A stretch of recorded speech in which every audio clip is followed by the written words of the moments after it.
creative. When I say creative, I mean we made homemade pizza as opposed to getting it from the pizza store. That was an activity for the 9 days. Wow, fun times at the Cement home, huh? Exactly. So what have you been doing for dinners? Even though by the look of you, you haven't been eating too much, but what has your family been eating during the 9 days? We know you already So it's started a good tissue a question. little bit early. You look fantastic.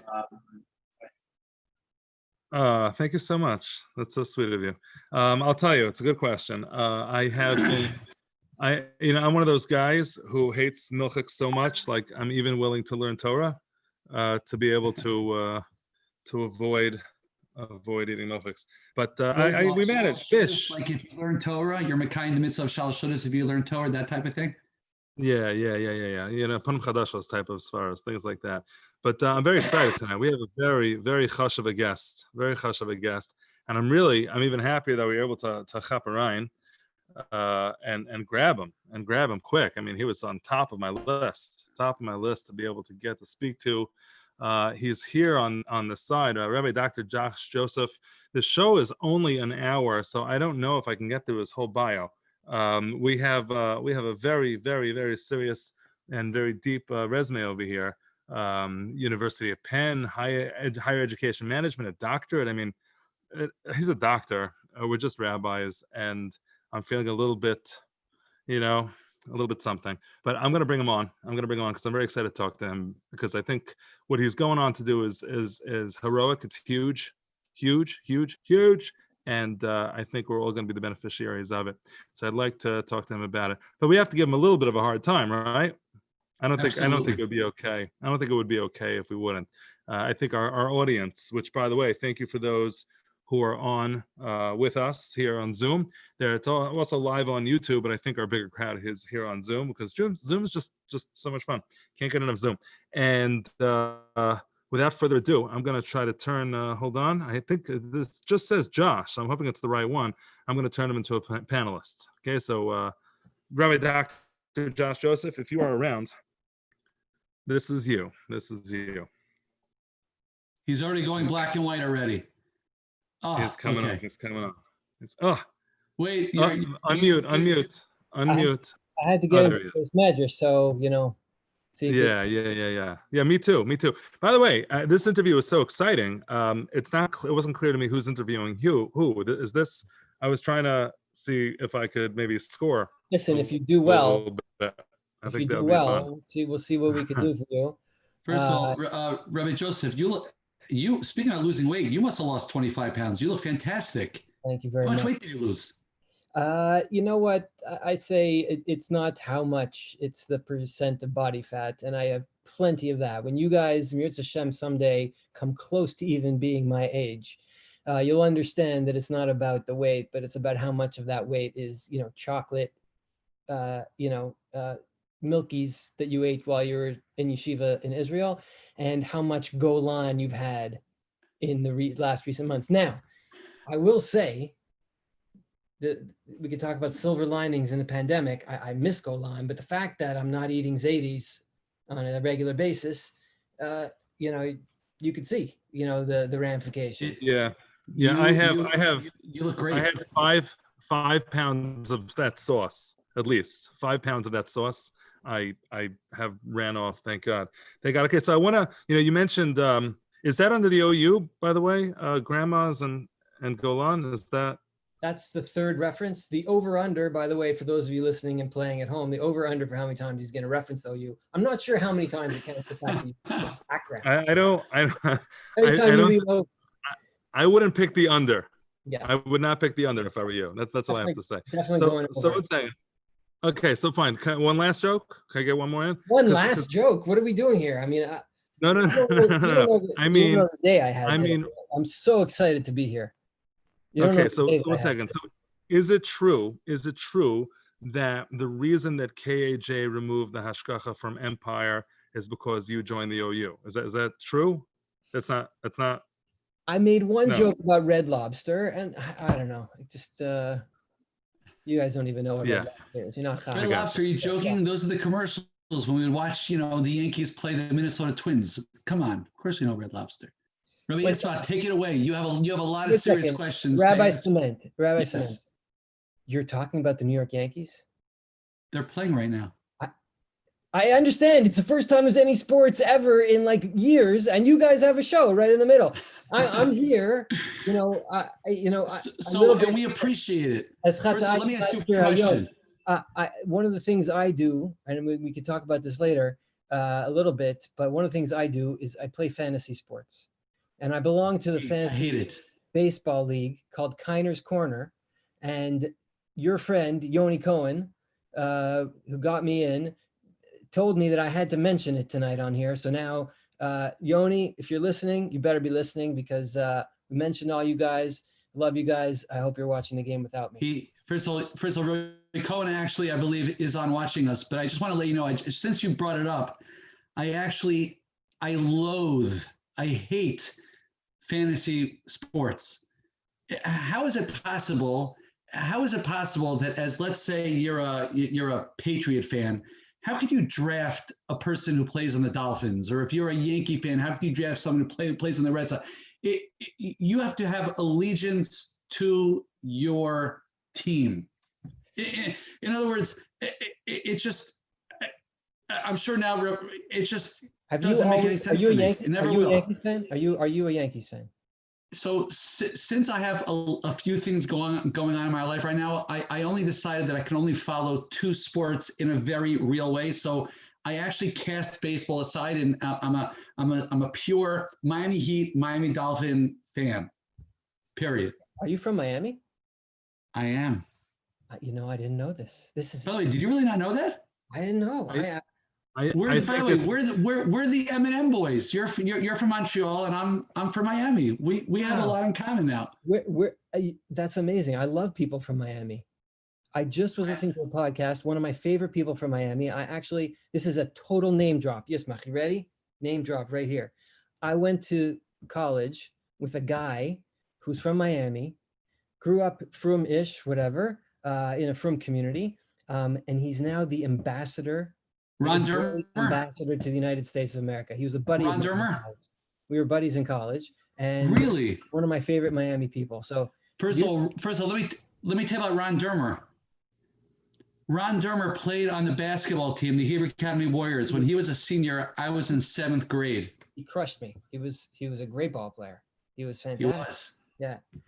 He was a starting point guard, and if there's one guy you would not want to be on his team, he's that guy. Yeah. Well, he was that guy. He was tough.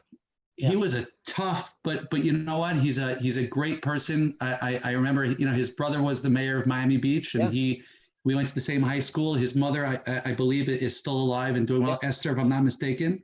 His father was the vice mayor. I remember when his father passed away. Yeah, he's a very special person. All right, let me interrupt this little. Rabbi, let me interrupt. That's the longest on this podcast you've ever gone without interjecting. No. If it's sports, the guy doesn't stop. I love it. Josh, I didn't know this. I didn't know. I'm excited. We have stuff to schmooze on. Yeah. There's so many people in YU University never got a chance to meet. I want to thank you, by the way, for bringing me on to the Real Rabbis of YU. That's what the name of this program, Real Rabbis of YU. I want to thank you for bringing me on in the middle of the 9 days, 3 weeks. I almost look rabbinic with the, so I'm trying to catch up. No, we needed a straight man. That's the 9 days. I thought, you can change the name to Real Rabbis of YU. I think that could go on, I don't know, one of those shows, one of those stations, Hulu or Netflix or something. Yeah. First of all, the great thing, Rabbi Joseph, is that since you're no longer, yes, it's OU. Is this okay? I feel like. No, it's not okay. It's OU. I like that. By the way, Rabbi Joseph, since you're no longer in YU, you could actually rebrand this talk show and not get in trouble and say that these are the real rabbis of YU. I'm gonna pitch my friend Nachum Siegel. I'm gonna pitch him that he should have you guys on, because I think that we'd be co-branding. Come on, you Yeah. can beat Love- the JM and the AM. Ismach, you sing. You could get on. You could sing a little bit. I just want to say, you have dropped more names more times than I've mentioned OU so far. I'm trying to catch up. I'm trying to catch up. I'm putting that out there. So it's second. So let's get real. Rabbi Doctor, the first time I ever heard you speak, I haven't been in YU for long. I'm getting so confused between YU and OU. I don't know why. I haven't been there so long, but a couple years ago, I heard you speak at SKA, and you told a story about running a marathon, and that inspired me to run a marathon, and I ran a marathon. Wow. But one of the things I never asked you, okay, and half of that wasn't true, but I did run the marathon. And one of the things that I'm curious about, what was your marathon time? I wasn't clear about that. Wow. We're going to get personal now? Because I can search it online right now if I wanted to. Probably could, actually. So I want to tell you, it's a story. You want to hear the story, or you want to hear the number? Well, either way, I'm going to be searching it while you talk. So yeah, whichever. So apparently there are different kinds of marathons to run. There are marathons you run where like 90% of the people are running the marathon, New York City, right? Then there are marathons where 1% of the people run the marathon and 99% of the people stop running at the half marathon mark. I didn't realize that I chose the latter. I was having the greatest day. My half marathon mark was about 2 hours, a little over 2 hours, which was way ahead of pace. I felt great. I was in a zone. I did the Long Island Marathon. It was May, beautiful day. I was feeling great. And then at about 12 and a half, I noticed that everybody is turning off. And by mile 13, I was mamish all alone. I was like, okay, I can handle this. It's fine. You know, I'll be all right. By mile 15 and a half, I was like, this is it. It's over. I'm done. I'm never going to make it. At mile 16, there was one person at the mile 16 marker. There was one person like sitting there clapping. It was like so never. So anyway, I gave up several times. I like stopped. I'm like leaving. You heard the story already. I won't bore you with the details again. It was a great story. It was a great story. But it ended up from there. It took me over 3 hours to do the second half. So I finished in over 5 hours. What do you have? 5:11? What do you got there? I mean, I'm not saying that I Googled it, because Googling it would be super not classy. And I'm not saying that there aren't a lot of Josh Josephs who ran marathons over the course of time. I'm also not saying that it took you 6 hours, but it feels like it almost took you 6 hours. No, I'm kidding. I think, no, I'm joking. No. It was 5:11. I need to confirm, May 7th, 2007? Yeah. No way. 2007, no, sorry. No, I'm sorry, 2017. 2017. Yeah. It's a far screen. It's a far screen. Yeah. So here's what I'll say. Rosh Hashanah davening in shul in previous years was this long. 5 hours but this year will probably not be this long. But yeah, so, I'm not, whatever. It's not for me. But if after we're done, you would like to maybe get on the computer and look up my times. Were you in the force? Were you in the force? I was. I ran to New York City 2 years ago. Yeah. What'd you get in the threes? You did in the threes? 4:03:47. Wow. It's a goal. That's a squad goal for me. That's why Rabbi Kalinsky hired me, by the way. That was pretty much the one question. So was this whole thing a ploy? By the way, Rabbi Ciment, how do you know if somebody ran a marathon? Don't worry, they'll tell you.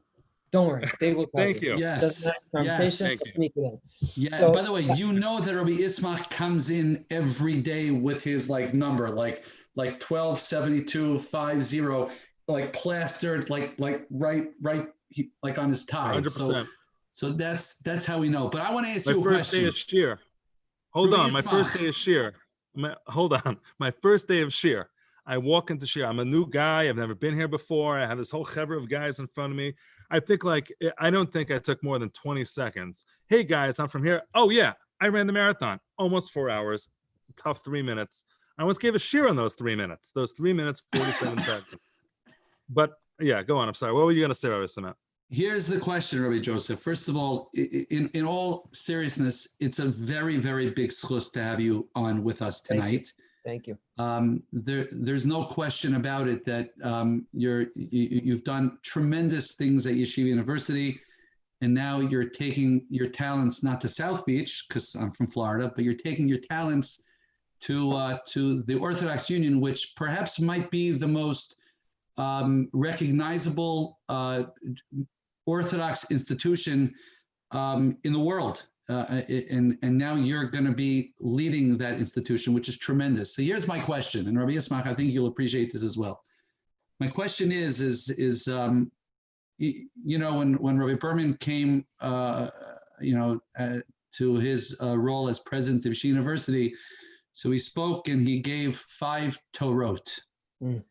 So now I ask you, as you take your leadership position, and you would have to give that, that inaugural speech before the masses at the Orthodox Union, what are going to be your Torot? Meaning, what's your vision? Now, it doesn't have to be Torot. It could be, what's your stamp, right? The OU is a stamp. What's going to be, what's going to be around your circle? In other words, what does your vision look like for taking the Orthodox Union weiter into the future? So I didn't know that was going to be this kind of show, but I am. Wow. By the way, I am amazed. I thought he was about to ask you, so Rabbi Berman has 5 Torot. Which is your favorite? All right. List them in order. List them in order. 1, 2, 3, 4, 5. Do that. First of all, Rabbi Joseph, the truth of the matter is our show isn't exclusively that.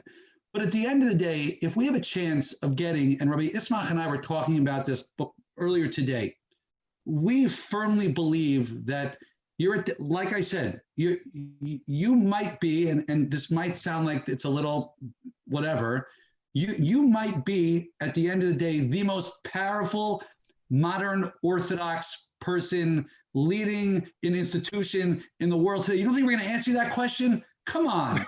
Okay. So I'm going to tell you not the answer to your question, but it's going to be the answer to your question. Okay. Bingo. Fine. It's not exactly, you're not going to expect it. I'm going all the way around the world. By the way, it's like your marathon. There'll be a U. Yeah. By the way, it's like your marathon. The reason why it looks like I'm all wet is because I just did run 8 miles right before I got here. All right, Ismach. So I did 10 today. I was supposed to do 10, but I had to come to a show. So. Is that right?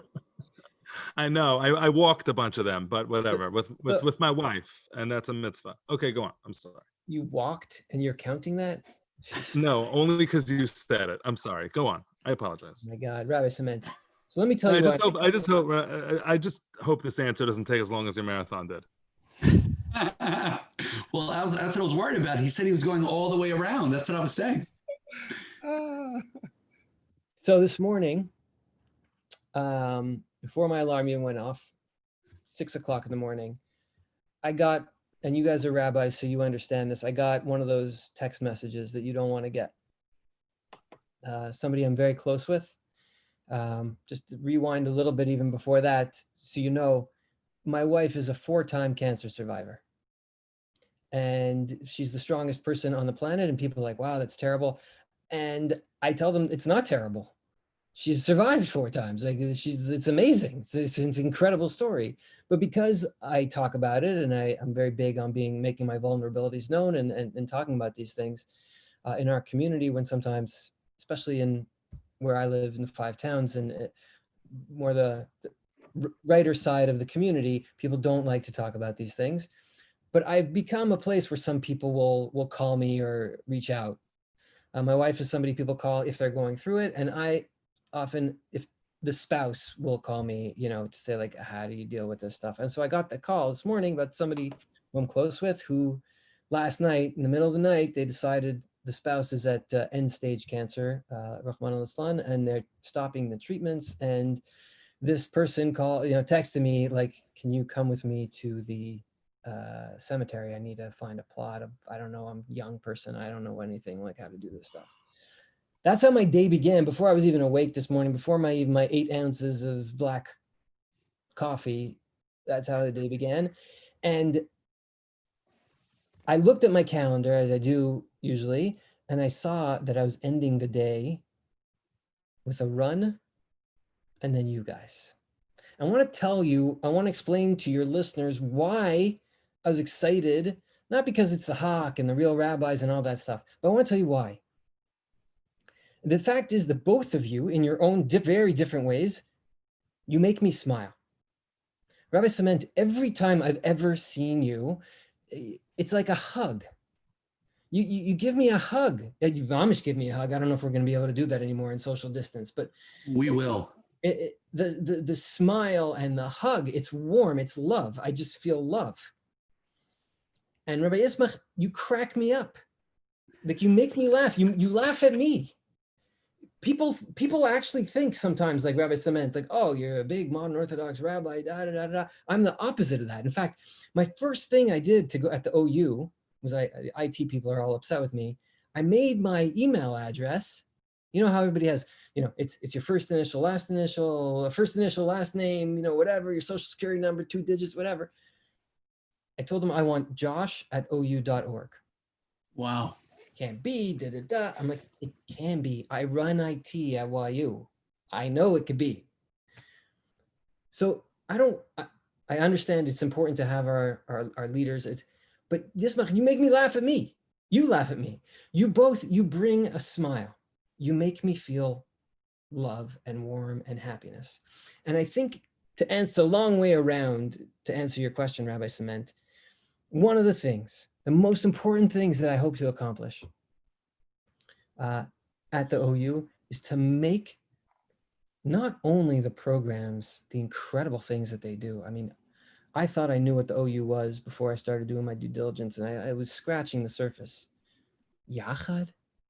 Do you know how vast and deep and wide what Yachad does is?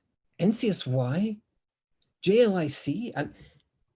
And those are just the big 3 names that people know. There's so much more that's going on, what OU's doing in Israel. It's incredible.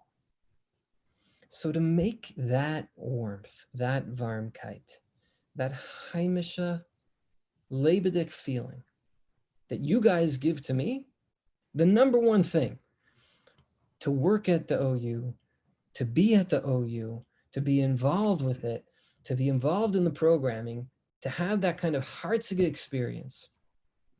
That is, I don't know if it's my first Torah or my second Torah or 3 values, or I don't know where it fits in. Okay, but that's the long answer to what I try to be about in terms of who I am and what I hope to try to bring to the OU. And what's amazing is that the way that they're setting up this position at the OU, it's actually going to be a partnership with an incredible man, Rabbi Moshe Hauer, who's a Rav in Baltimore for 25 years. Sure. I didn't know him until I started going through this. I didn't know him. The name sounded familiar. Why did the name sound familiar? I grew up in Montreal. My father was the Rav of the Spanish and Portuguese synagogue in Snowdon. Half a town over in Hampstead, there was a shul led by a guy named Rabbi Hauer. That's Rabbi Moshe Hauer's father.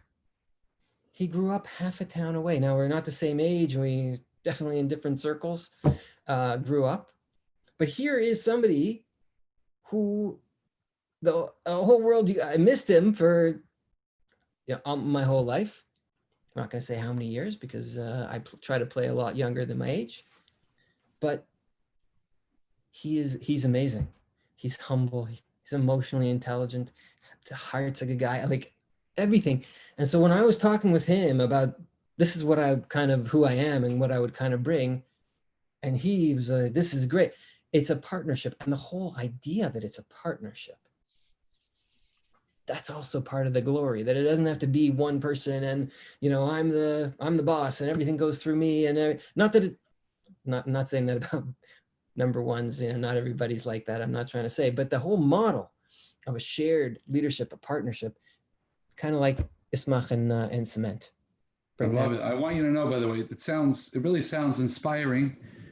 And I can tell you just based on what you're describing, it really sounds like that's what in an organization that really represents all of the Jewish people. You have Rabbi Hauer, who was in Baltimore, and like you said, totally different circles. I know that he's a graduate of Ner Israel. I personally know Rabbi Hauer from my time that I was in Baltimore, and everything you described is exactly correct. And Yeah, he took a shul over there. What? I've only gotten to know Rabbi Hauer in the past, I don't know, 5-10 years, professionally in conferences. He was very involved with something one of my Rabbeim, Rav Aaron Lapiansky, was involved with, the Klal Perspectives with Moshe Bain. I don't know if you guys ever read that stuff about I 10 did. years I read ago. all of it.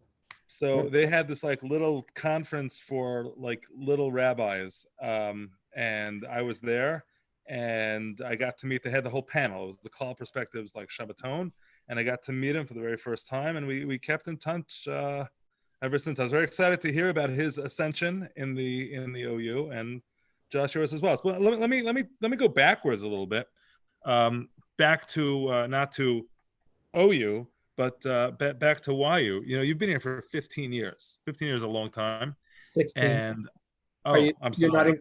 you're not including that one. I got it. I know which one you're not. No, I think I just read a press release, or maybe not. I don't remember. So in that 16 years, I'm sure you've been involved in a lot of high level stuff. I'm sure you probably have your fingerprints on a lot of programs and initiatives that were created, and people probably don't know that. So I would like just a very simple question. What are the couple of things that you're most proud of that you had a hand in over the course of your time at YU? Making the sky calf fleischiks. That's it. Microphone drop. Really? Drop the mic. That's Rabbi Ismach, you've eaten there. That's huge. Yeah. And I had to eat a 1 o'clock hamburger, and it didn't make me happy. First of all, Rabbi Yoni Cohen said he responded the max. Okay, so and by the way, did you see our interview with Elliot Steinmetz, by the way? Not only did I see it, I prepped with him. We talked about it afterwards. We did the post-game show. You should just know, we were texting the next day. He said out of every single interview he's done, he's never had as much fun as he had with Rabbi Ismach and I. I'm just putting it out there. Yeah. It's true. I asked him for advice if I should go on this show after he did it. There were a couple of tough questions. Like they asked him what his 5 Torot were for but just so you know, Josh, we have avoided asking you to list them. I just want to say that for the record, we have not asked you to list the 5 Torot, and you're welcome. You know what that's a sign of? That is a sign of Torat Chesed, which is the second. First of all, that's your second Torot. First of all, you should just know. Bottom line is YU Max. Besides the calf becoming fleischiks, I think is huge because I'll tell you, it's a good story. It's a good story. That also represents which one? The fleischiks? No, the Max. Oh, that about, I don't know, 6-7 years ago, I brought a woman. I forget her last name, Donna. It'll come to me. She was the athletic director at the University of Texas, Austin for 20 years. Won awards. I mean, just an incredible woman. And we paid her, I gave her, come in 6 hours, look at our athletics, small amount of money. She came in for 6 months. Didn't charge me a penny more. 6 months. She wrote a 300-page plus a 60-page appendix report about what to do, what we could do to fix athletics. She fell in love with YU, with what it could be, and clearly we were not doing everything that we could do. And it was with her help and our athletic director, Joe Bednarz, we put together a strategic plan for athletics to make it a front porch. A front porch like they have at other universities. It's a front porch for the university. It's amazing. But even more so, Rabbi Joseph, even more so, what you did, if you saw that championship game where there were Haredim, Hasidim, Litvish, Briskers, Modern Orthodox, unaffiliated, Gentiles, you name it, everybody was in there rooting on our Max.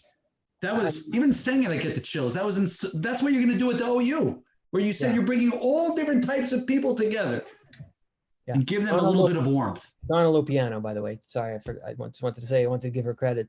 B'Shem Omra. But I'll tell you, I have from the first playoff game from a few years ago, the Bar Aluf year, when we were our first time we were hosting a playoff game in 15 years or whatever it was, and for some reason I had in mind to video the Hatikva. It was an insane moment. It was an insane moment. It was the highs. I was crying. I mean, and that fulfillment of who we are at YU was right there in that moment. The just hits right in the heart. It was incredible. So yeah, so I have to say I'm very happy with that. I ran the program called the Presidential Fellowship for about 10 years, which was phenomenal. And some of the leaders now at YU and across in different organizations out there in the world,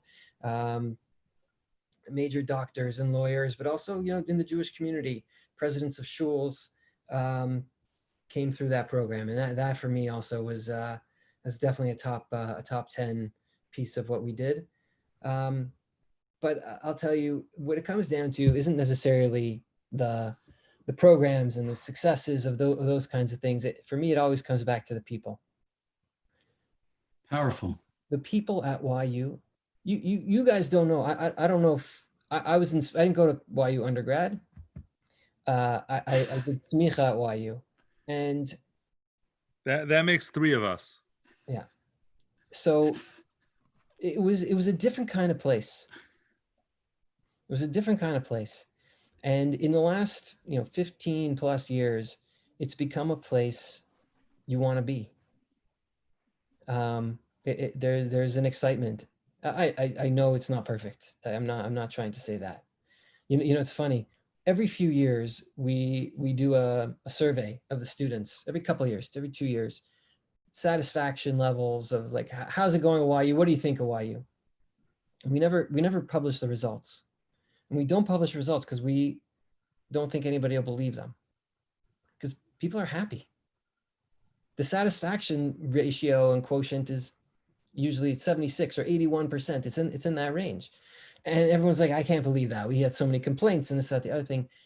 It's an amazing place, and it's an amazing place because of the people. And it begins with the students. There's no question. Students are unbelievable.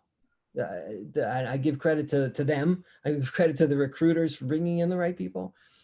It's incredible. And every year they get better. Every year they get better. It's just amazing. And then you talk about the Rebbeim. It's an all-star team.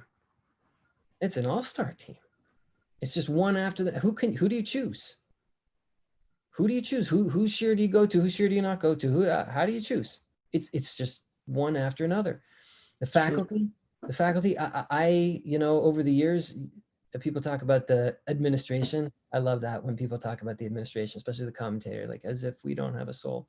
But okay, I'm not. I love the commentator. This is not a critique on the commentator. I'm just saying, like, that's the term that's used. Oh, the administration, the evil administration. I feel like Darth Vader every time I see that.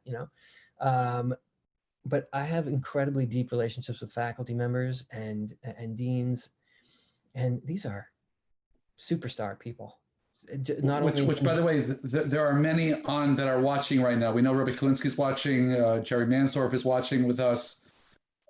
Yes, this is there are many people watching. Rabbi Joseph, this is exciting. You just named two of my favorites. But what I've learned, just a few days ago, they had this really nice goodbye Zoom thing for me, and I cried. I cried the whole time. it was funny. They led off with David Schwartzman and Yoshua Siegel did a play-by-play intro of like, as if they were calling a Max game. And Schwartzman, he's like, Joseph's going to have to hold off from crying until, halfway through. And halfway through the first speech, Rabbi Berman was speaking, he's already gone. But I said it there too. It's about the people. And so Rabbi Ismach answering, it's not about the things, the accomplishments of programming or whatever. It's really about the people we've been able to bring in. Rabbi Moshe Weinberger, right? That's an interesting story that I probably shouldn't talk about. And someday talk about it. Right now, did you sign a non-disclosure agreement? Come on, we want to hear the inner workings behind the scenes. Unless you signed some document, we want to hear it all here tonight. Come on. Let's just say that it was more challenging than I thought it would be to bring him to YU, and then within a year, less, people who were upset with me, I heard them taking credit that it was their idea to bring in. And that's fine. That actually is a great thing. It's not about credit. That's why I do the joke with the SkyCaf thing.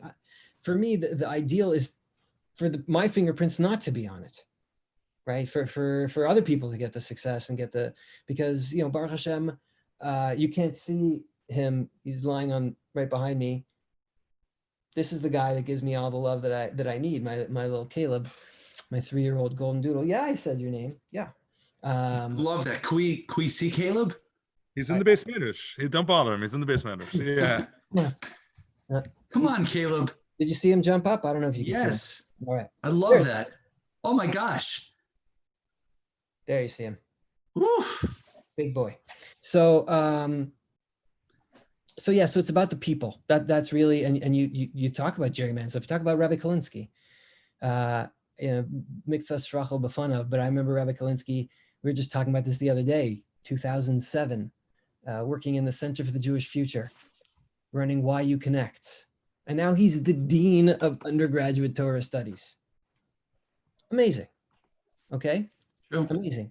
Jerry Mansdorf is the most important person for all of us to know at Yeshiva University. How else are you going to get in to the place, right? It's her decision. She's the one. I mean, these are incredible people. By the way, Rabbi Yoni Cohen is also watching, obviously, as well. we love Yoni Cohen. We love Yoni Cohen. I'll never forget, and I'll start with my next question. I'll never forget when a couple months back, actually at this point, it's probably like 4 months ago, I had the opportunity to meet with you in your office, and you've spoken more in this interview than you had that at that time. And, well, you had a lot to say. That's true. And Yoni, you guys were very generous with your time, and I still appreciate that, especially to the new guy. So let me ask you this. By the way, your idea that you mentioned there, I was discussing it today with some very senior people. So just by the way, Rabbi Ismach, some very senior people, he didn't say it, at the OU.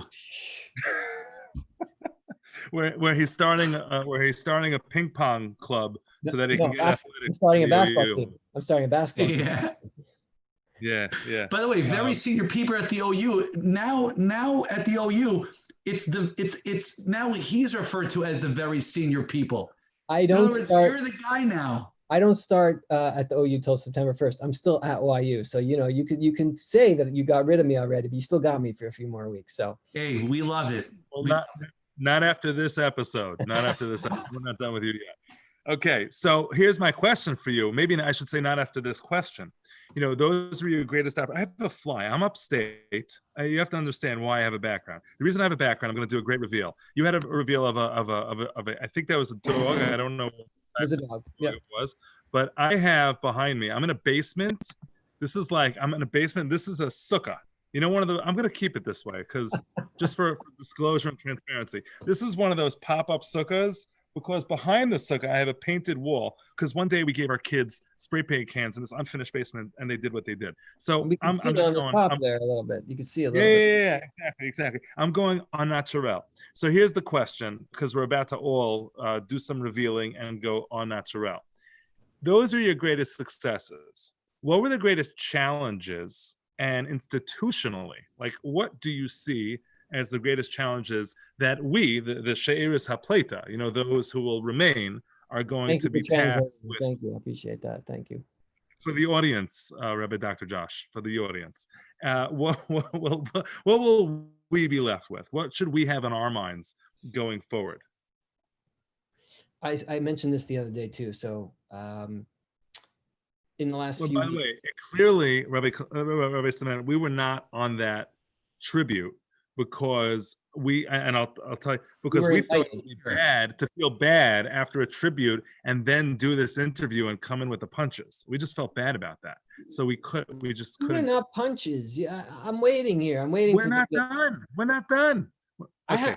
I have questions too for you. I mean, this is not a one-way thing. Okay, so fine. So you'll go next. Now, fine. Answer mine, and then you go.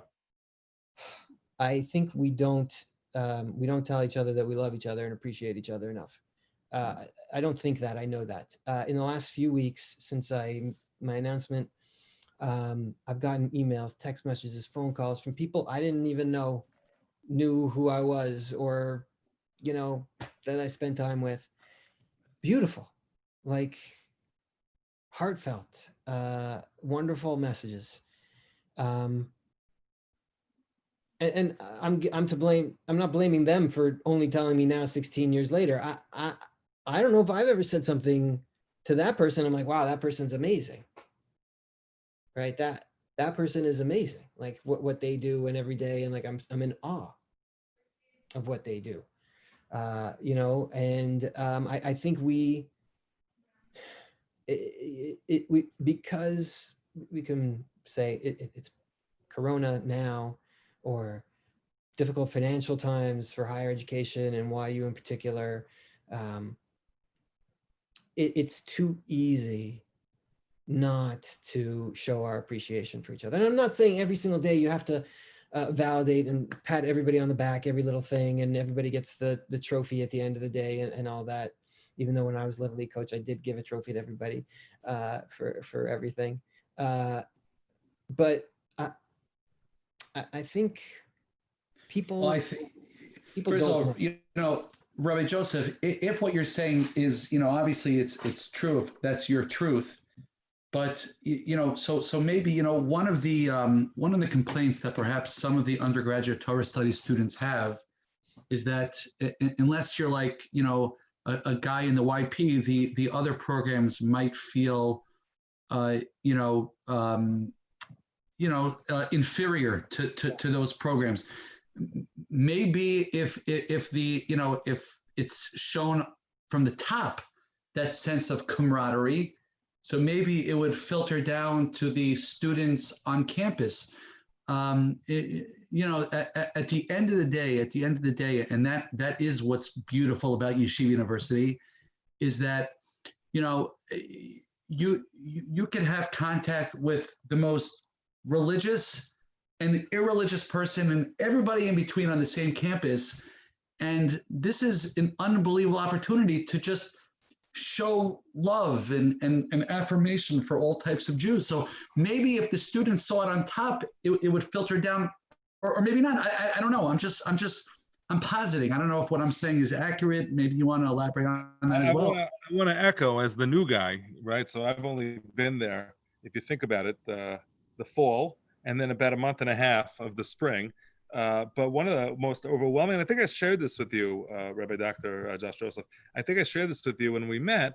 You're talking about there's such variability, right? There's so many different types of people representing so many different types of communities.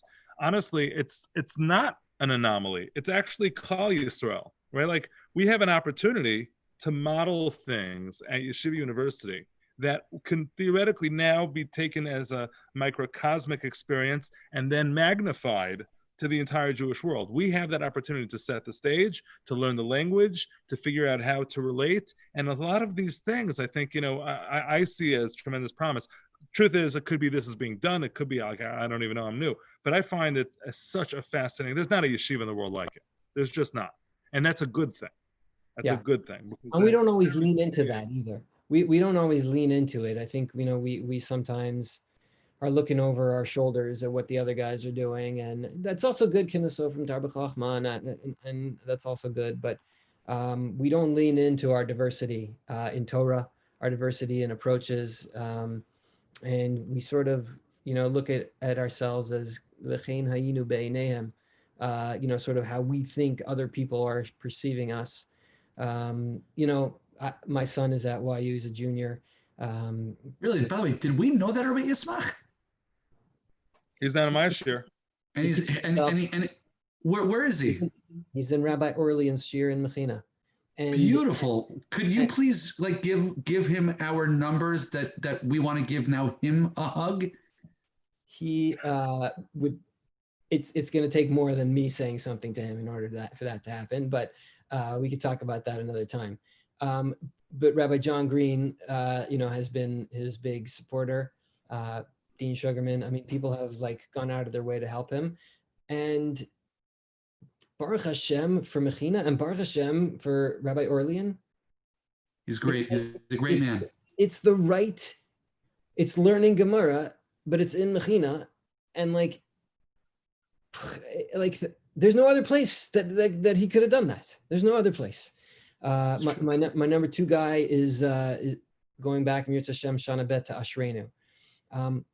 After that, a Shana Bet in Ashrenu, right? So, and I love Ashrenu, Rabbi Yudin, phenomenal. He's great. And Rabbi Gotch. But after Shana Bet, and all he wants to do is go to YU. He's at Seneca Lake right now on the waterfront, and all of his friends there, all the counselors, they're coming to YU.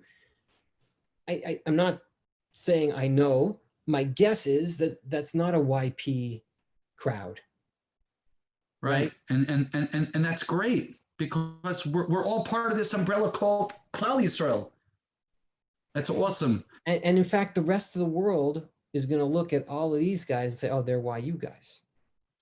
There's nothing, I can tell you this much, and I'm speaking for Rabbi Ismach as well, because he very much, subscribes to this type of education.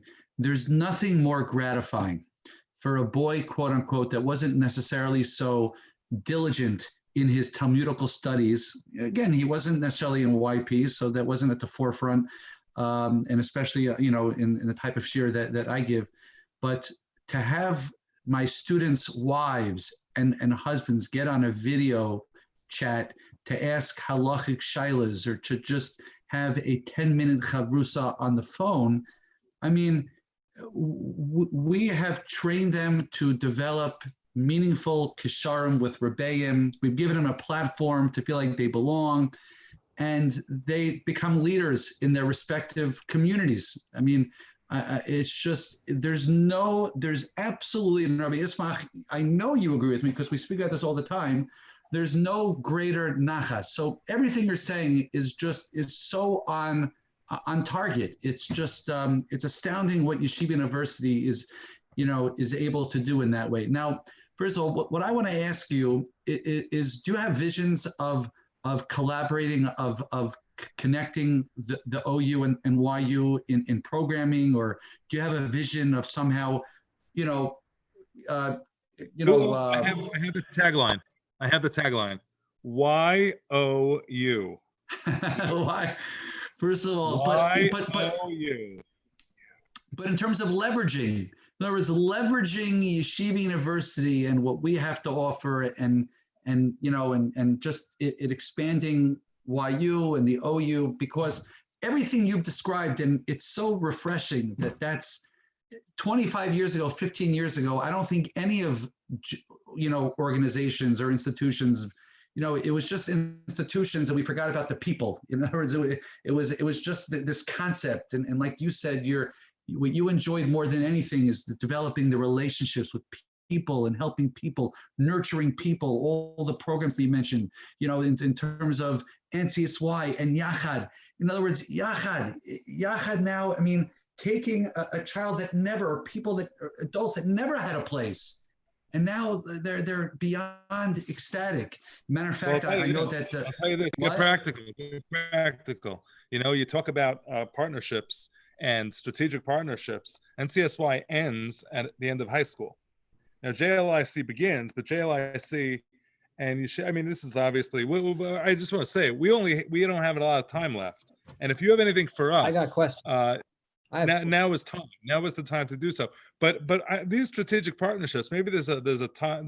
We should have both you and Rabbi Hauer on and put you both on the spot. That would be fantastic. Are you ready? Let's go. Now let's talk some serious stuff. We'll start with an easy one. Yankees or Mets? Yankees. I'm a Yankee fan. Mets. I don't only it's Svedinim. I love the Mets. It's not really. They're terrible. I hate the Yankees. I actually have something against the Yankee fans. It's clear because you made this during the opening game of the Yankees. It's clear. I, growing up, was a huge Yankee fan. Next question. I love this. Ask the next question. By the way, we never got to my answer why I'm okay with fantasy sports, because I grew up a fan of the Montreal Expos. You killed. You Americans, you killed them. And so what am I left with? What am I left with? By the way, fantasy sports. That uniform. I have not sure. I love it. First of all, Rabbi Joseph, I'm going to break your heart right now. I'm going to break your heart right now. You grew up idolizing the kid. Who's the kid? Gary Carter. Gary Carter. Now, first of all, let me see if you're really a sports fan. Number 8. Don't Google. Tell me 2 or 3 of the players. Tell me 3 of the players that the Expos got when they traded Gary Carter in '85 to the Mets. Right now, go. Let's see let's see your Bakias. Rusty Staub. No, even though he played on both teams, but no, that was in the '70s. Floyd Yeoman's a pitcher. Okay, stop. This is not a sports show. I got Winningham. Every time. Floyd Yeomans. Yeah, that was good. Very good. And Mike Fitzgerald. Wow. He prepared. He Floyd knew this was coming. Who's Floyd Yeoman's famous uncle who also pitched for the Mets? It's not Dwight Gooden. Yes, it is. No, it wasn't. That's Gary Sheffield's uncle. Actually, you know what? I think you're right. I'm right.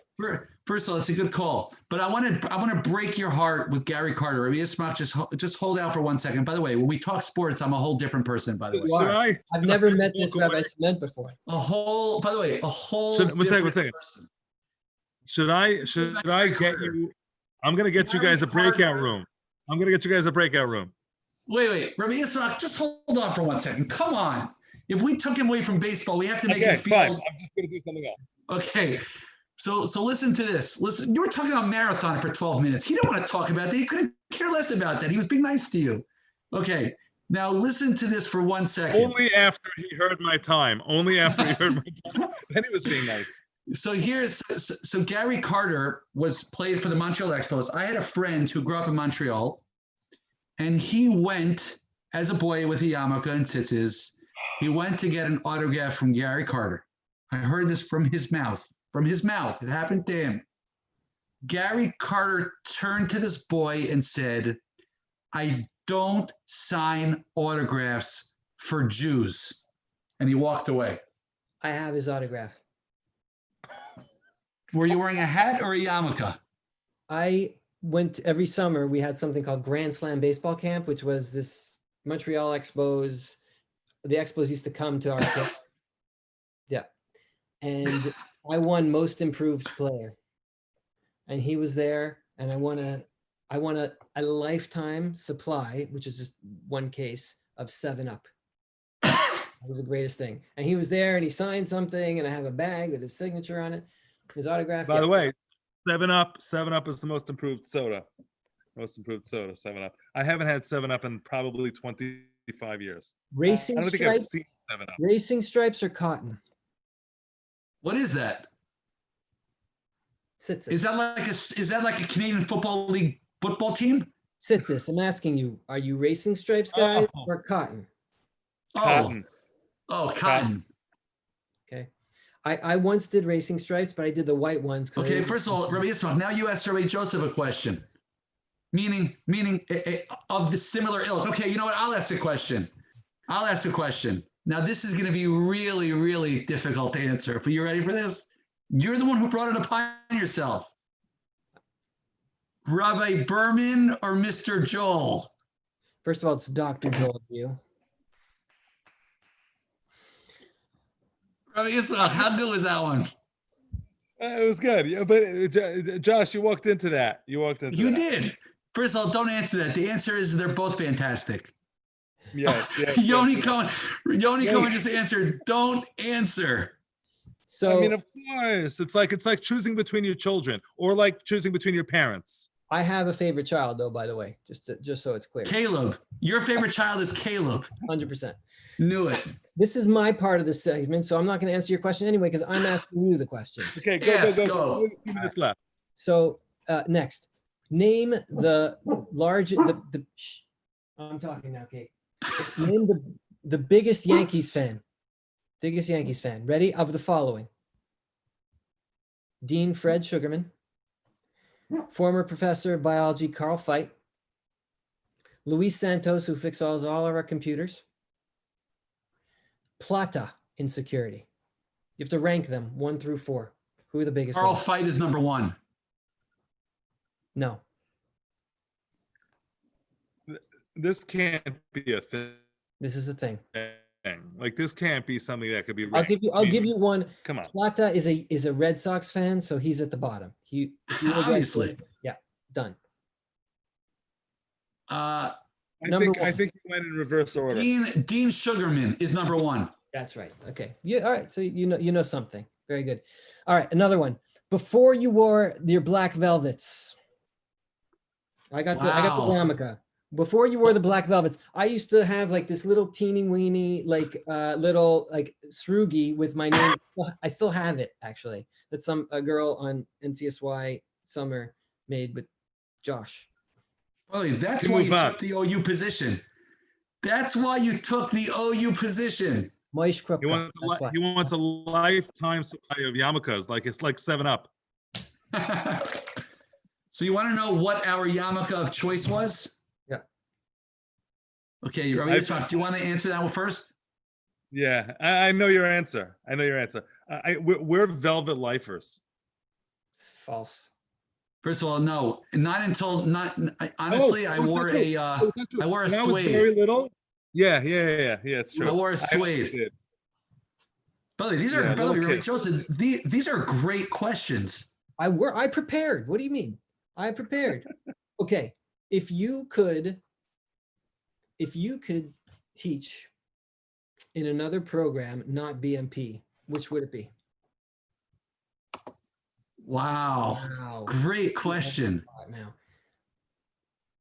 Now. Does it have to be Jewish? Nope. I love that you asked that. That was the trick part. Because what? Berghoff. Okay. I thought you were going to go Einstein actually, but that's good. I like that. That would be way too T4. Like what you are. Like, I don't know. I don't know anything. I don't know anything about medicine. Honestly, you see, Rabbi Ismach is extremely talented and multifaceted. Unless you had like a sports management program, like I would just have to stay in the BMP program. I'm sorry. By the way, you want to talk about the shares of playtime, what's left to do, the fact that we didn't start a sports program. I would be the dean of that program. You still have until September. Get it started. I'm telling you, by the way, you get it going, I will be the dean. I will leave my post in BMP to be at the helm. Now, Rabbi Kalinsky is watching us right now. First of all, should we bring Rabbi Kalinsky in here for a second? Oh man, that's a tough precedent. I don't know if who knows if he's dressed. If he's dressed, yeah. You know what? Well, we have to talk. We have to approve that with people first. That I don't know if that's that's a lot. I hear that. But why don't we develop a fantasy sports type of model this year that the guys aren't playing? Like maybe that would be as absurd as regular fantasy sports is. By the way, just in general, because I have a one-track mind in terms of sports, I actually told Ryan this summer, I said, if there is no NCAA basketball, which I believe there is because he sent me something, he should take a year off, a leave of absence for the year. I said, you can learn, I'll learn with you, you come every day. Don't waste a year of eligibility. He won't waste a year. They're gonna table all the eligibility stuff anyway if there's no sports. So we don't have to worry about that. That was the first. By the way, you know who wants to be our next guest? By the way, Ofek wants to be on our show. He watches it all the time and he wants to be on it. I'm gonna have a hard time with the sports. I mean, I like sports. I play sports. I do sports, but the passion with which you talk about sports, it's like I don't know, the Rabbi of Chaim. I have a hard time. I have a hard time. Ofek is not a single-dimensional young man. There's lots to talk about there. A lot. By the way, you should just know, Rabbi Joseph. I mentioned this with Elliot. Whenever my daughter needs help with her Hebrew homework, we call Ofek and he helps time and time again, to the point where he has a relation with my daughter. He was part of her montage for her bas mitzvah. Like, we just had something for families during COVID, just for family. He actually wished in Hebrew, so we didn't understand it. We actually had to call him to translate it. A mazel tov, a best wishes for bas mitzvah. So he's multifaceted, Rabbi Ismach. Rabbi Ciment went from a suede yarmulke to a velvet yarmulke to a montage at a bat mitzvah. I like that. Like that. What's your next question, Rabbi Joseph? Let's go. Yeah. Okay. That was really that was my kicker right there. That was my big one. Yeah, I had a feeling. The guys, it's 10 o'clock. I mean, we're having a blast, Rabbi Yisrael. What's wrong with you?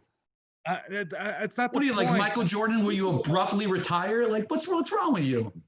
By the way, here's my question: LeBron or Michael Jordan? Michael Jordan. I mean, thank you. Rabbi Ismach thinks LeBron. Did you watch? No. That's not what I said. You told me. Yeah. I said as a social activist, we were talking about who's going to be more of a cultural icon. Not a sports icon, a cultural icon. Who cares? You need a dictionary when we do this show. No, who cares? I watched with my son the Last Dance, and I mean, we would to watch an hour. We took 3 because I'd have to stop and pause and talk about the historical context. It was. I love that. It's incredible. Well, you didn't have to do that. Just to be clear, you didn't have to do that. You wanted to do that.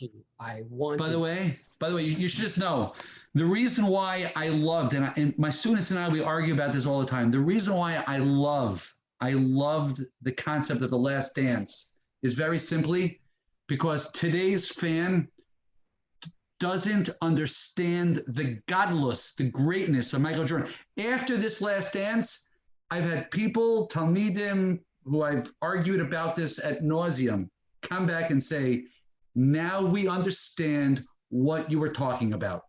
Michael Jordan's will to win. There's so much musser we can learn from Michael Jordan, never to be denied, his constant yearning for more.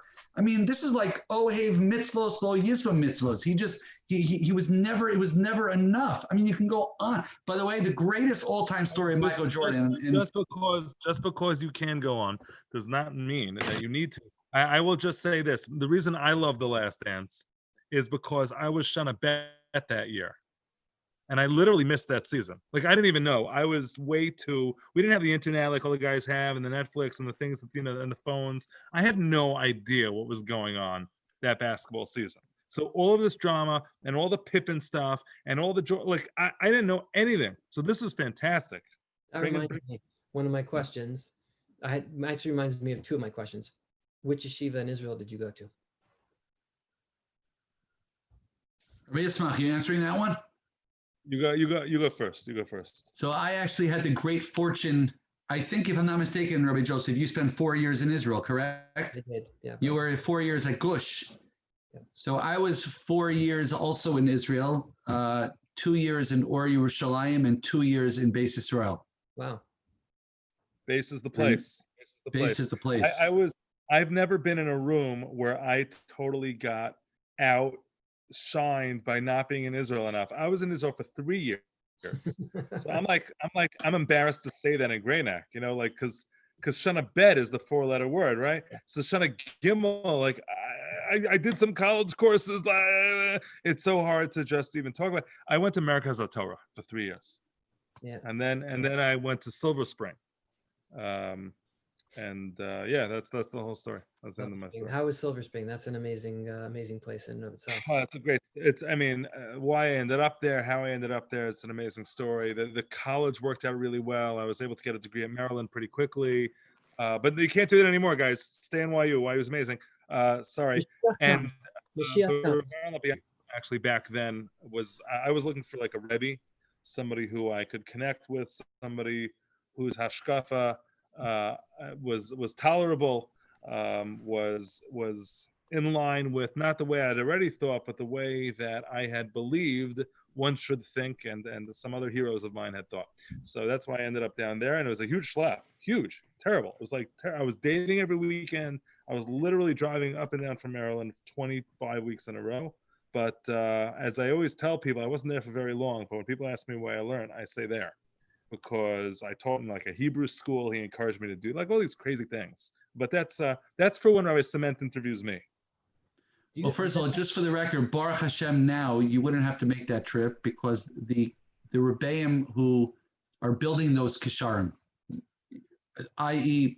us and so many others that are on campus. And by the way, Rabbi Joseph, that's a large part to what you did. You were insistent upon that. So we actually owe Rabbi Joseph a big akarsato, because I do know, even though we're not the senior people and we don't know what's going on behind the scenes, but we do know enough and we've heard enough that you were very, very instrumental in changing the script, that now people are coming to YU to develop those kisharim and have those types of relationships. And you are at the forefront of that.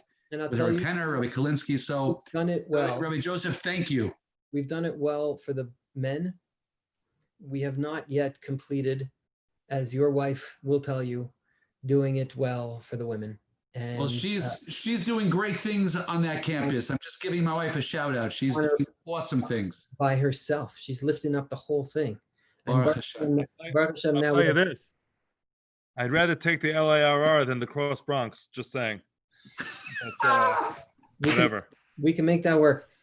But I've never heard a guy so much. I love it. You're great. The notion of Shoshana Schechter now coming in and being another pair of hands, you know, she's been there, but now in a different role, of Rabbi Jacob and Penina Bernstein. We're trying now in the last couple of years to develop what we were successful at doing for the men, and now do that same kind of thing for the women. So thank you for pointing that out. That is definitely something that I feel really good that we were able to accomplish. It's true. Okay. If I could give you a free doctorate, where would you take it from? Wow. I You mean, go first. First of all, YU school, out of YU school. Oh, okay. If I can get a doctor from any YU school, I would have to say it would probably be Furkhoff, actually. Either Furkhoff or Rebel. I have to think about it because What do you mean by free? Like, what do you mean? You don't mean tuition. You mean that I don't have to do the work? No, you have to do the work, Ismach. Dude, For all of his students who are still on this call, he didn't mean that. He didn't. No, because I'm not understanding. If I'm not mistaken, there's already a faculty perk. Yeah, but it's not free. It's not free. Tuition. It is. I think a PC is free. Exactly. Would this have kept you here? I mean, did you not know this information? Is this new to you? Because this is a thing you get free. And just so you know, on the DL, I happen to have started at the beginning of this week. This is not my primary dream, but it's, I think, a practical one. Wurzweiler, the Ben Ismanim thing. Great. Not a doctorate. Did you really? Yeah, Are you serious? That's awesome. I told you this is like a married couple who pretends they didn't hear. No. You never. First of all, by the way, even though wait, is it Wurzweiler is the master's in social work, right? Yeah. Time out. Have you figured out, Josh, why we call this show By the Way? By the way, have you figured this out yet? Because you say it a lot. Because this guy says it a lot. Yeah, he didn't get into. Next week we're going to call it First of All. First of all. Are you looking to get your degree in social work? I love it. No, so I'll tell you what it is. I feel like a lot of it is complementary to what I'm doing already in my shul, and what I'm doing already with guys. And everybody likes the ability to put the shingle and to be able to help people to have a little bit of diversity in my schedule. My wife's a therapist, maybe going to practice together. Thinking of different things. First of all, you should just know. I mean, I guess if I was working for YU at the time, but I actually got my master's in mental health counseling at Turo, and I had to pay money. If I was doing it, if I was teaching at YU at that time, I would have been able to do what Rabbi Ismach is doing. I'm also in Revel. Doctorate. I'm also in Revel. I did my doctorate recently. Where? First of all, where did you get it from? I went back to Penn. I was schlepping back to Penn. First of all, I hate. By the way, can we say we hate brilliant scholarly type, Ivy League, like? Yeah, I mean, how smart could he be? He had to drive down to Penn. I mean, come on. Exactly. It was a great drive, though. You did double the amount coming back from Washington back and forth for 10 years. First of all, wow, from Penn, that is very, very. Question: who is the most? And I think I know the answer to the question because I've heard you speak about him a number of times, and it's in a great way.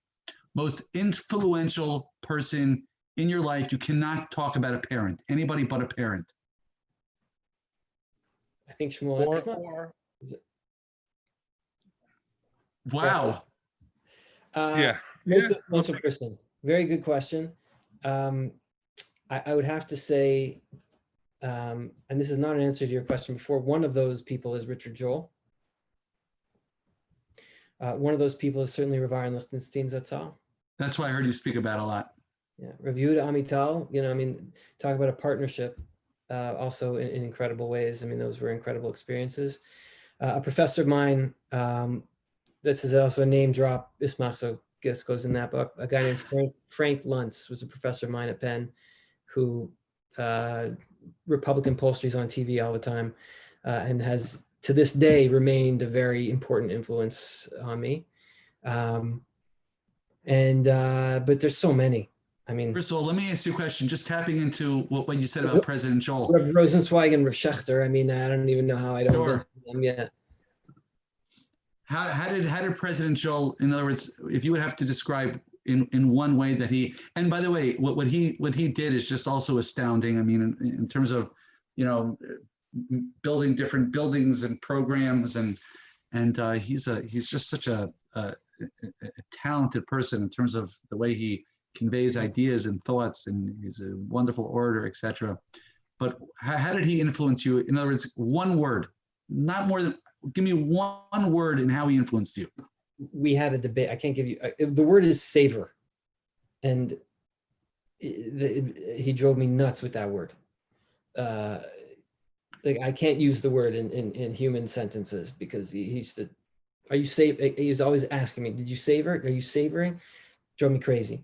And it was because we had this debate, like raging debate. I still do. On one side was life is beautiful. And every once in a while, there are these hard things and you got to get through those things because life is beautiful. And the other side of the debate is life is impossible. It's hard. Every once in a while, there are these beautiful moments and you have to grab onto those beautiful moments and seek out, savor them, suck out the marrow from those moments, and they carry you through the rest of life, which is impossible. Wow. Powerful. So that was the machlokas that we still have actually, but that was the machlokas. It's an old machlokas. It's the machlokas Noach Adam Shlo Nivra or Noach Adam Shenivra. It's the same. What is the nature of the human condition? What is this all about? Is it about struggle? Is it about joy? First of all, I think it's the first one. I think it's A, but whatever. Question. You think Rabbi what? Joseph, question. Life is beautiful? I think life is beautiful. Yeah. Question. Was President Joel a person that you, when offered this position, he was your Shoal Eitzah, you spoke with him about it and he guided you? And in your position, will you continue to lean upon President Joel? Because look, he ran this ship. This is also it's a $1 billion institution, and he was at the helm. So I'm a big believer in building your board. your own personal board. And so I have a group of mentors who I turn to ask these important kinds of questions. Now, here's ever since Rav Lichtenstein was nifter,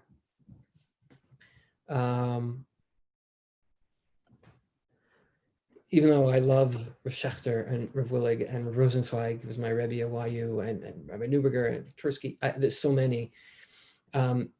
Many of them are Nogea B'Davar when it came to this issue.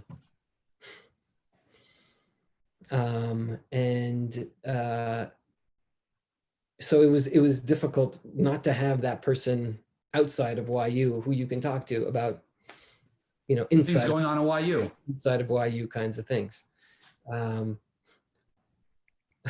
Ironically, one of my other board members is now the president of the OU, Maish Bain. He's also on so I couldn't ask him. Right. So it was an interesting time to be making a decision in this kind of particular thing. But I'm a big believer in this.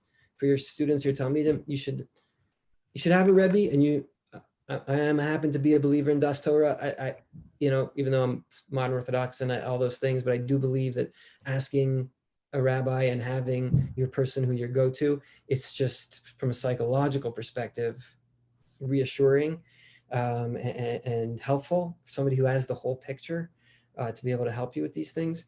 But I do believe in these kinds of things, that having a board and having multiple perspectives that you can turn to is very helpful. I'm assuming that then President Joel will be one of them. Includes him, yeah. Yeah, so I'm curious. That's like a whole new concept. So instead of like Das Torah, it's a Deus Torah, because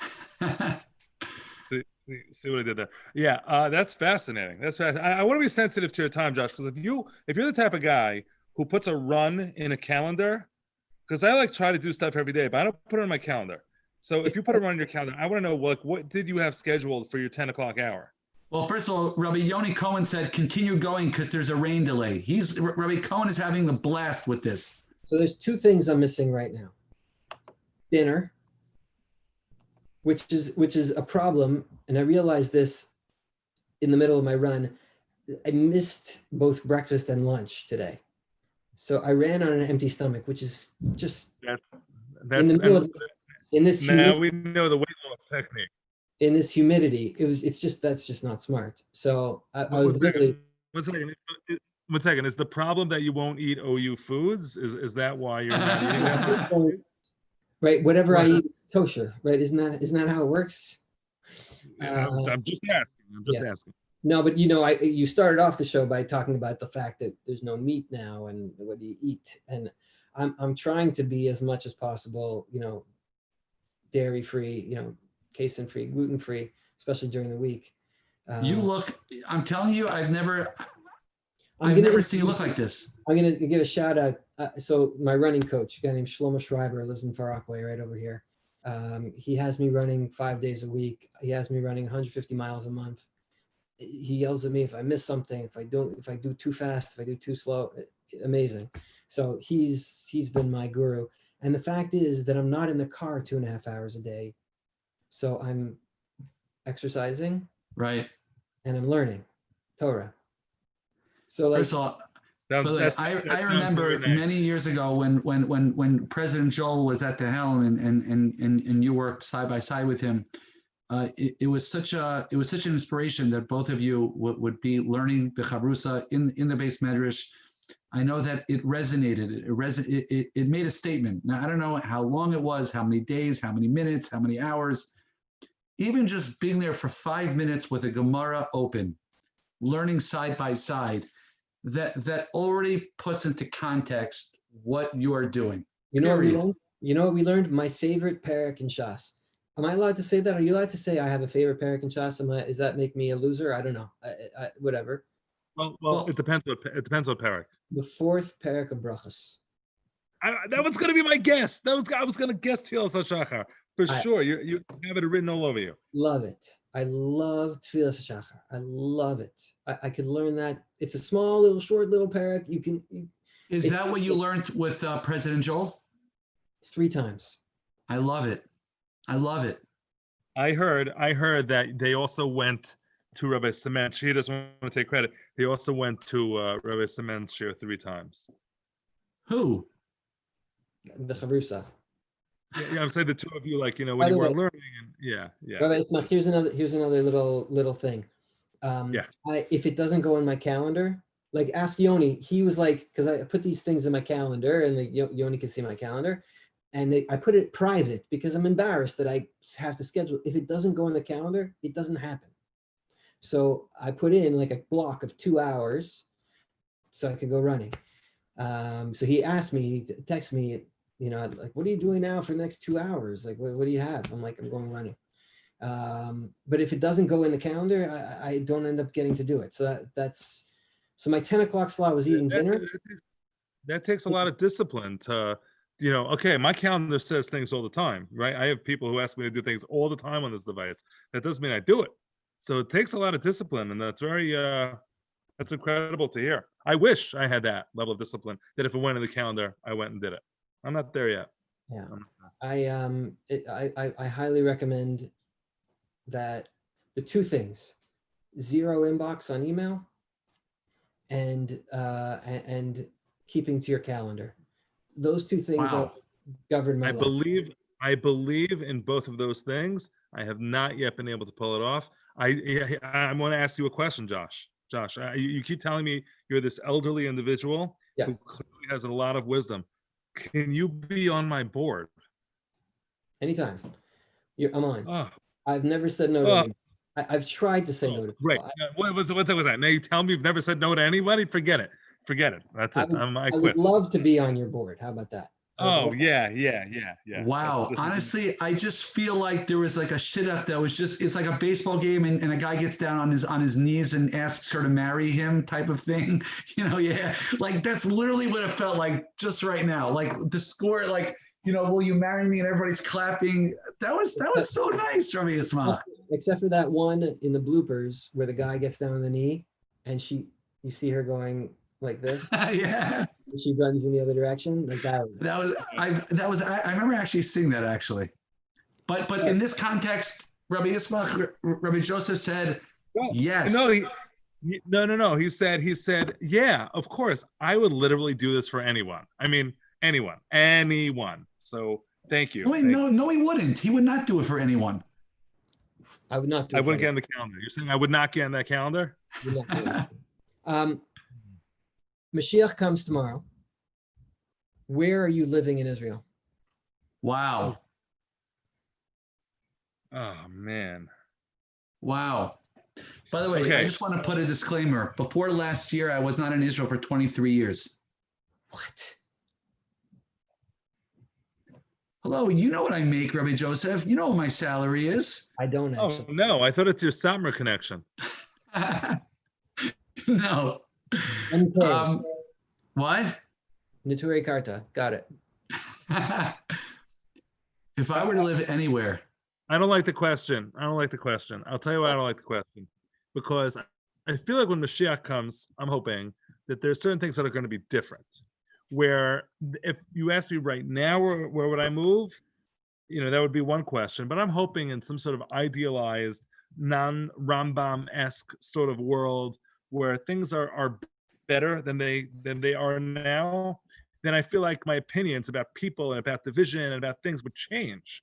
So I think when Mashiach comes, you tell me where to go. So fine. Now I have a problem. I offer you a job in Israel tomorrow. You can live anywhere in Israel. Mashiach's not there. Ramat Beit Shemesh, Yerushalayim, what's your Tel Aviv? What's your thing? Yerushalayim. It has to be Yerushalayim. It's Yerushalayim is very commercial. Rabbi Ismach wouldn't do it because that's too American. mainstream. It depends what you want. It's very hard. It's a very hard question because there's so many variables in this kids, in this education, this community, this chevra. Like we are in the community business, all of us really. We're in the community business, and I'm so sensitive to it now that I look at other communities and what other people have, what they don't have, what they're missing. Is there like I grew up in Muncie, and growing up in Muncie and seeing what happened in the course of like the 30 years since I was a little kid, it's sprawl. It's huge. It doesn't have that same, we talk to each other. We talk about each other instead. And so like I don't know. I don't know the answer to the question. I've thought about it a lot. I do not have an answer. I have a better question, Rabbi Joseph. In America, not in the New York tri-state area, what community and shul do you go to? Wow. Wow. Good question. I've been to some incredible places. You know, I have a sister now lives in Denver. I love that community. A beautiful community. My brother lives in Boston. My sister lived in Boston for many years. Incredible. You know, this past year, whether it was Boca or Miami, you know, LA. You got one. Where are you living? Where are you living? And what shul are you going to? Wow. By the way. Tough question. Yeah, that's good. Marker drop. I like that. I just dropped the mic. I don't have an answer to that question either. Is Gray Neck in town or out of town? No, it's in town. That means all the communities that Rabbi Joseph answered. By the way, for me, I tell this to my wife all the time. When I retire, I'm going back to Miami Beach, Florida. You and everybody else. And I'm davening in Beth Israel congregation. Who's the rabbi? Rabbi Donald Bixon.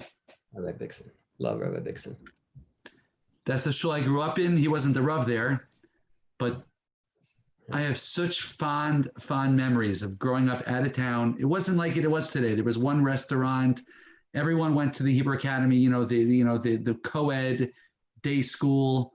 My mother was the teacher there. Like, just imagine, like, Leave It to Beaver. Like, that's what it was. You didn't go to Hebrew Academy, did you? Sure did. Did you, was Rabbi Avi Baumel there when you were there? I think maybe he's too young. I don't know. No, there was a Mrs. Baumel who was in charge of college guidance.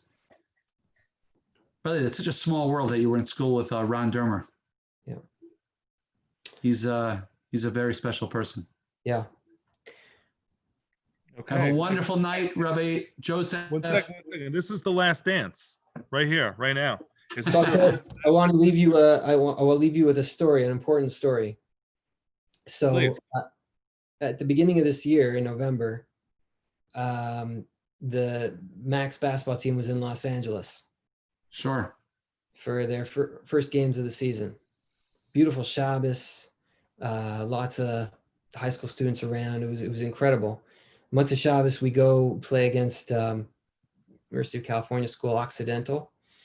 Place was packed with LA Jews. It was incredible, and the Max got beat. And you know, afterwards we were at Shalhevet, had a basketball tournament, and Yoni and I are there, and I was like, "Where's Coach?" And he was like, "Yeah, Coach is pretty sad. He's hanging out at the hotel." So we had this idea. Yoni said, "Let's go get some burgers and beers and bring them to him." I love it. We grabbed a couple burgers. It was like midnight already, and we go to the hotel, and we're sitting there in the hotel lobby, a couple hamburgers, beer, and at the end, I turned to Coach and I said, "You know, Coach, if we win tomorrow, because they're playing the next day against Caltech, I said, if we win tomorrow, we're gonna have to do this before the next game." He's like, "Fine, on me." And then, of course, they won. And so we had to get together for burgers and beers before the next game. And then they won that game. And so we had to get together before the next game after that. I love it. Next game after that. I love it. For 29 games. So you're saying this Corona thing is because somebody was too cheap? They're like, "I'm done with the burgers and beers thing." That's it. But no, that's why he lost weight. The season's over. No more beer and burgers. I love this. 29 dinners. In fact, wow.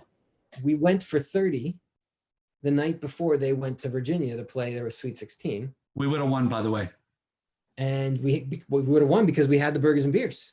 By the way, where did you get the burgers from? It depends on the night. So let me hear. What are some of the places? I mean, And by the way, do a Dave Portnoy. Give us a review. so one of our favorite places is out here in the Five Towns is Streets. You know, they have some great food. We did. There were expensive nights. You know, bistro burgers and Doma burgers. I mean, there was definitely some expensive burgers. Why weren't we invited? I guess that was, again, we're not senior. We weren't invited. I know. No, I once got to sit. I don't want to say. I once Who got. knew that you were a sports fan? I didn't know. I once got to sit at a table with Josh. I was like dessert, but I mean I made it. I made it. So yeah, so I just want you to know that right before the night before I made this announcement, we went one more time, so that at least for the next game, first game of the season, we got another one in there. So Wow. By the way, I got the chills with that. But first of all, you tell a great story. But second of all, that is a great story. By the way, with God's help, could you please pass the baton over to me? I want to be the guy to do the burgers and beer before every game. Like, it has to continue. So can I be that Rabbi who, I'm not as skinny as you, but can I do it? you can do it. But the funny thing is, there was one night where the AP, you know, the AP followed around the Max all year. They're doing a documentary, like, you know that, right? The Associated Press. Of course, they came to the shear. Okay. So they heard about burgers and beers. How did they hear? Because it was supposed to be a secret, but Coach decided he was going to tell them. So they said, "Oh, we're coming." So it happened to be that night we were doing it in my house. Are you serious? So the AP is in my house taking pictures and videos of us drinking burgers and beers, cover completely blown. And in fact, they released one of those pictures. Somebody wrote an article about the Max, something having nothing to do with us. And they put a picture in there of us eating burgers, you know, in my house, sitting in my house. It was yeah. By the way, are you still coming to our games next year with God's help? So I was just talking about this with Nachum Siegel, who, you know, is the #1 fan. Sure. Although Machlokas, maybe Lior Hode might be #1, maybe Shabsi Shpire. I mean, it's like, you know, there's a few of them. By the way, what brand of beer, by the way, did you drink? By the way, Did Yoni ask you to tell you to ask that? I can't tell you, but I have a feeling it starts with a C. Yeah, Corona. Thank you. By the way, you're the one who brought Corona. Thanks. Because clearly your impact, you eat beer and you drink this and you eat burgers, like we win. You brought Corona to the world. Thank you. My poor dog here needs to be taken for a walk, so I really need to. You ready? Have a wonderful night, and we had the best time with you, Rabbi Joseph. We love you. We miss you. Best interview I ever had. Thank you. yeah, that's what they literally all say. Thank you. And by the way, our sign off is by the way. Okay. All right. Have a good night. Okay. Josh, wish you a lot of good luck. Good luck and success. And Be in touch. I'll come back. And by the way, thanks for the ticket for the championship game. I appreciate it. You're welcome. Board meeting, Josh. Board meeting. Thank you. Have a good night, guys. Have a good night.